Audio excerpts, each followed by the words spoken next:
100 झीलों की कहानी। चीन में मिन नदी के आसपास अनेक छोटे छोटे झीलें हैं। इन झीलों की संख्या इतनी अधिक है कि लोग इस इलाकों को 100 झीलों का प्रदेश नाम से पुकारते हैं।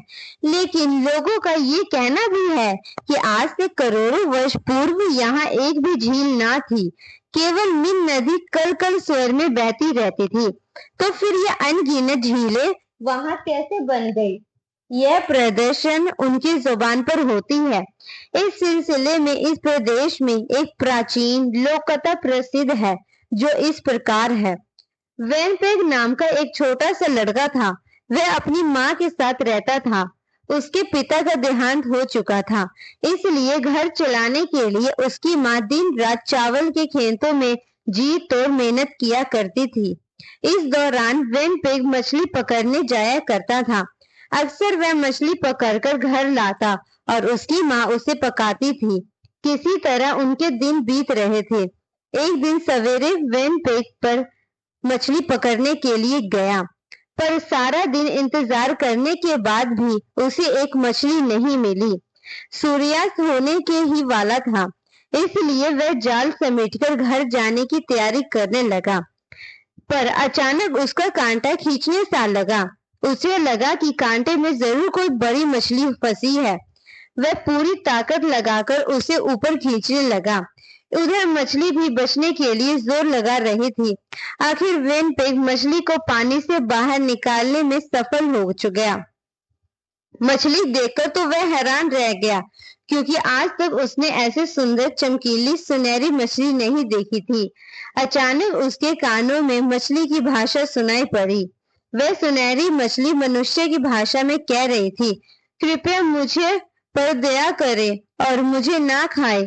मुझे जल्द से पानी में डाल दे, नहीं तो मैं मर जाऊंगी। वेनपेग जानता था कि मछली को पानी में डाल देने से उसे भूख पेट सोना पड़ेगा, लेकिन उससे सुनहरी मछली पर बरबस दया आ रही थी।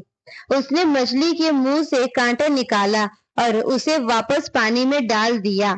सुनहरी मछली बहुत खुश हुई और पानी की सतह पर उछल उछल कर नाचने लगी। फिर उसने वेनपेग से कहा, तुम्हारी इस दया का फल तुम्हें जरूर मिलेगा। नदी के मुहारे के पास तट पर सरों का एक वृक्ष है। उसकी जड़ों के पास खोदना तो तुम्हें एक मूल्यवान मोती मिलेगा। जब तक यह मोती तुम्हारे पास रहेगा, तुम्हें किसी चीज की कमी महसूस ना होगी। लेकिन यह बात किसी से ना कहना। इतना कहकर सुनहरी मछली ने नदी में छलांग लगाई और दूर चली गई। वेनपेग को तो सब कुछ एक सपना सा लग रहा था। उसे मछली की बात का सिल पर भी विश्वास नहीं हो रहा था। फिर भी उसने सरों के पेड़ पर ढूंढा निकालने और उसकी जोड़ में मोती निकालने का बना लिया। वास्तव में मछली की बात सच साबित हुई। वेनपेग को सरो मन मिल गया, पेड़ भी मिल गया और उसी जड़ों में छुपा गायब मोती भी मिल गया। वह खुशी से झूम उठा। उसने उस अद्भुत सुंदर मोती को अपनी जेब में रख लिया। फिर वह घर की ओर चल पड़ा। उसी दिन से वेनपेग के जीवन में भारी परिवर्तन आया। अब उसे दोनों वक्त भरपेट भोजन मिला जाता था। उसकी माँ की मेहनत रंग लाई। उसके खेतों में इतनी पैदावार होती थी कि घर में से अनाज बेचना पड़ता था। उसके बगीचे की सब्जियां का स्वाद भी सबसे अच्छा होता था। अनाज, फल, सब्जियां और अंडों को बेचने पर काफी पैसा आ जाता था। इस प्रकार उनकी गरीबी दूर हो गई और माँ बेटा दुख चैनों से रहने लगे। पर सब दिन एक समान नहीं होते। वेनपेग के रिश्तेदारों और पड़ोसियों के मन में ईर्ष्या की भावना पनपने लगी। वे सब इस रहस्य को जानना चाहते थे कि इतने कम समय में एक गरीब विधवा और उसका बेटा कैसे धनी हो जाए। सारे देश में वेनपेग और उसकी माँ के सुख सौभाग्य की चर्चा होने लगी। सभी को ऐसा लगता था कि इसके पीछे कोई जादुई चमत्कार है। लोगों को कानाफूसी जल्दी ही वहां के जमींदार के दोनों तक पहुंच गए। जमींदार बहुत लालची था, साथ ही क्रूर भी था। उसने इस रहस्य को जानने के लिए अपने कुछ बदमाशों को वहां भेजा। रात अंधेरी थी। उस छोटी सी झोपड़ी में माँ बेटा बातें कर रहे थे। अचानक खुली तलवार हाथ में लिए कुछ बदमाश वांटो टपक पड़े। वे उन दोनों से उस रहस्य के बारे में पूछने लगे जिसके कारण वे अब इतना निश्चित जीवन बिता रहे थे। बेचारी माँ तो उस मोती के बारे में कुछ नहीं जानती थी। वह तो अपने सुख सौभाग्य को ईश्वर की परम कृपा मानकर संतुष्ट थी। बेटे ने उसे कुछ बताया भी ना था। उसने जादुई बात से सरासर इनकार किया। बेटे ने भी अनजान बनने डरने की अपनी भलाई समझी। इधर बदमाशों ने अब उन्हें धमकाकर शुरू किया कि वे अगर उस रहस्य को नहीं बताएंगे तो उन्हें जिंदगी से हाथ धोना पड़ेगा। खुली तलवार दिखा दिखाकर वे उन्हें डराते धमकाते रहे। आखिर जब वे उन माँ बेटे से कुछ नहीं कहलवा पाए तो घर के सारे सामान की तलाशी लेने लगे। बदमाश उनकी पेटियों को खोल खोल कर सारे कपड़े झाड़ झाड़ कर देखने लगे कि कहीं इनमें कोई गहने जेवरदार सोना वगैरह तो ना हो, पर उन्हें उनमें से कुछ भी नहीं मिला। अब वे रजाई गद्दे उलट पुलट कर देखने लगे। वेनपेग जो अब तक शांत था घबराने लगा क्योंकि उसने वह नायाब मोती अपने तकिए में छुपा रखा था। उसने दो एक बार उधर नजर डाली कि कई बदमाशे तकिए फाड़ कर उन्हें निकाल ले। यही उसकी गलती थी और एक बदमाश ने उसकी नजर का पीछा करते हुए उसके तकियों को उठा लिया। फिर उसने तलवार की नोक से उसे फाड़ दिया। रुई इधर उधर उड़ने लगी और वह मोती जमीन पर गिर पड़ा। बदमाश कुछ समझ पाते इससे पहले ही लपक कर वेनपेग ने मोती को उठाकर उसे निगल लिया। अब बदमाशों को लगा कि उसने कोई जादुई चीज उठाकर खा ली है, इसलिए उन्होंने वेनपेग को चारों ओर से घेर लिया। वे उसे मार डालना चाहते थे। बेचारी माँ कुछ समझ नहीं पा रही थी कि क्या हो रहा है। अचानक उस झोपड़ी में घना गहरा कोहरा छा गया। किसी को कुछ दिखाई नहीं पड़ रहा था। तभी वहां हरी हरी भयानक रोशनी जगमगाने लगी।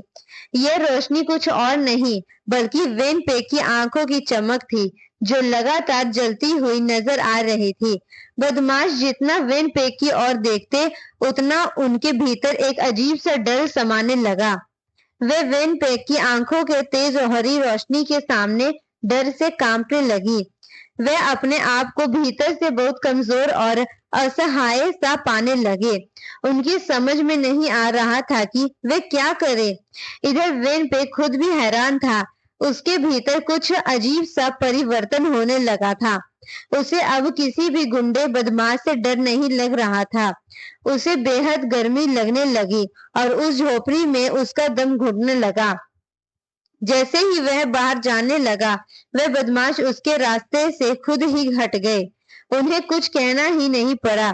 बाहर आकर वेनपेग ने एक गहरी सांस ली, मानो बाहर खुले वातावरण की सारी हवा वह अपने भीतर समाने चाहता था। अचानक उसे बहुत प्यास लगी और वह सीधा मिन नदी के किनारे पहुंच गया। वह चुल्लू भर भर कर पानी पीता रहा पर उसकी प्यास बुझ ही नहीं रही थी। ऐसा लगने लगा कि मिन नदी का पानी लगातार कम होता जा रहा है। फिर भी वह पानी पीता रहा। पानी पीते पीते अचानक उसने अपनी परछाई नदी के पानी में देखी तो वह डर के मारे चीख पड़ा। वहां तो वेनपेग की जगह एक बहुत बड़ा ड्रैगन खड़ा था जिसकी आंखें लाल पीली अंगारों जैसी जल रही थी। बड़ी भयानक थी वह आंखें। साथ ही उसकी गर्दन धीरे धीरे लंबी होती गई और उसके सिर के सारे बाल झड़ गए। बालों की जगह हरी हरी पपड़ियां दिखाई दे रही थी और उसके नाखून मुड़कर किसी हिंसक जैसे जानवर के पंजे बन गए थे। जैसे ही उसने सांस छोड़ी वहां धुएं का एक बड़ा सा गुब्बारा निकला। अब वेनपेग का आकार बदल चुका था। जब से वेनपेग झोपड़ी से बाहर निकला था तब से उसकी माँ उसके पीछे पीछे निकलकर सब कुछ देख रही थी। वही भी खुद हैरान थी। उसे तो कुछ भी समझ में नहीं आ रहा था, लेकिन अपनी आंखों के सामने अपने इकलौते बेटे को ड्रैगन में बदलते देखकर वह फूट फूट कर रोने लगी। चीन में ड्रैगन को सौभाग्य के सूचक माना जाता है।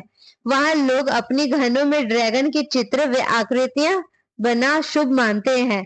लेकिन वेन पेंग की मां को अपने बेटे को खोने का भारी दुख था। इधर वेन पेंग मन से पूरी तरह से ड्रैगन नहीं बना था। उसका मन बार बार अपनी मां के पास रहने के लिए मचल रहा था। लेकिन उसका आधा मन, जो कि ड्रैगन बन चुका था, आकाश में अपने ड्रैगन देश में जाने के लिए व्याकुल हो रहा था।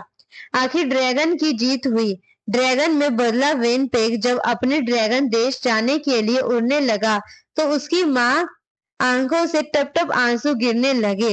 उसे अपनी मां से अलग होने का भारी दुख था। वह अपने को रोक नहीं सका। आज भी वहां के लोगों का मानना है कि ड्रैगन बने वेन पेंग के आंसू जहां जहां गिरे वहां वहां एक झील बनती गई।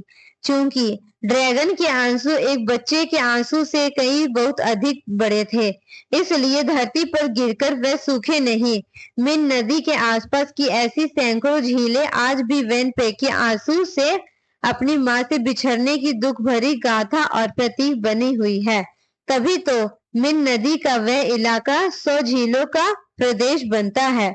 सीख: दया, परोपकार, प्रत्युत भूमि के प्रति संपन्न माता पुत्र का प्रेम जैसे जीवन मूल्यवान को धारण करने को सीख एवं प्रेरणा मिलती है।